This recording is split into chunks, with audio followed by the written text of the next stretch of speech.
Hi, and welcome to a shameless product placement on Today with Paul. Today I am very happy to share with you a novel, the first in a series by Peter Clines.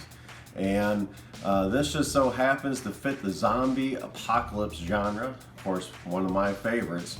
Huge fan of The Walking Dead, so when I saw this novel here, I had to pick it up because guess what? It's also got heroes in it. Oh my goodness.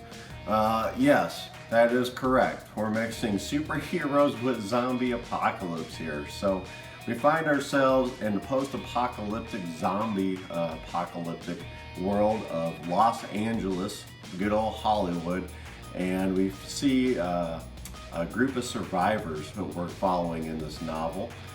Just so happen to be hunkered down in the former film studios, accompanied by a handful of superheroes, superhumans, if you will. So it turns out, according to the story in this novel, that we find a few people starting to realize that they have superhuman abilities towards the end of our civilization as you know it. And so they start to, fight crime and that sort of thing, but then all of a sudden the zombie apocalypse starts happening. This book goes back and forth between then and now, and that kind of keeps, I don't know, it might not be good for some of you out there. Maybe you don't enjoy that flashback type of situation, and it does happen about every other chapter, it seems like. But what happens is we slowly build the backgrounds of our heroes as they move towards the end of civilization and the beginning of the zombie apocalypse, and some of the things that they went through and experienced during that time.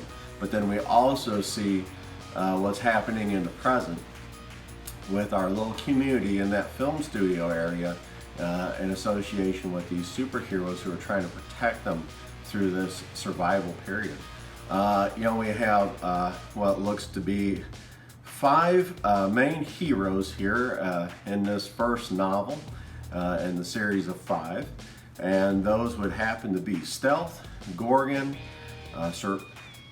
Cerberus. I always want to say Cerebrus, but Cerberus, Zap, and the Mighty Dragon, also known as Saint George. He happens to be more so our Superman character in this book.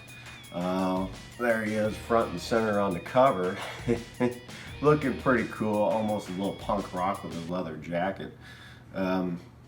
Stealth is more so our Batman style character, former model, and as far as her background goes, and ends up learning all kinds of really great ways to fight crime with hand-to-hand combat and using all sorts of super cool tools and stuff. You've got Cerberus. Like I said, every time I read this, I say Cerebrus. More or less kind of like an Iron Man type of character. We're talking about an actual mech type, machine type robot body that this this gal slips into, and she has to fit just perfect in there, and she has a wide knowledge of how to use this machine. Nobody else quite knows. It was a secret government project before the end of times, if you will. And I don't know much about Gorgon. I don't remember him so much as that I think he was just a very strong guy, very strong. And Zap is a very, very interesting character to me. He is faster than the speed of light, and he flies, and he has to actually charge up with electricity. It's pretty interesting. But we happen to have a lot of things going on with this novel, and it just so happens to involve, the community politics between normal people and the heroes who are trying to protect them and think they know best. And then you've also got gang-related violence. We got urban exploration for survival purposes. We're talking about driving semis through gang blockades and regular urban streets. We're talking about major epic battles, especially maybe towards the end of this novel. I don't want to give anything away, but it's gang related, and just so happen to have some superhuman powered type people on the evil side of things too. even zombie-like. But like I said, this is just the first in a couple of novels, 5 in fact at this point, that are available. And I just so happen to haven't finished this one yet. This is Expatriates. This is the second in the series. And there you go, you got Cerebus on the cover there, looking pretty cool. At least that's kind of the idea they want to give you about her. And so in this one, we find out after some epic battles in the last book that there just so happens to have been a secret military project to make superhuman soldiers. And these are some of the very, very few soldiers who have actually managed to survive in the zombie apocalypse.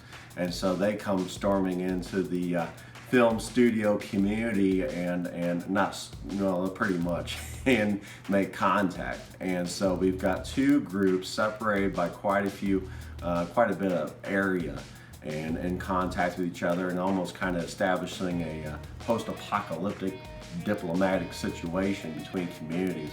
So you have to check out these books to get more into that.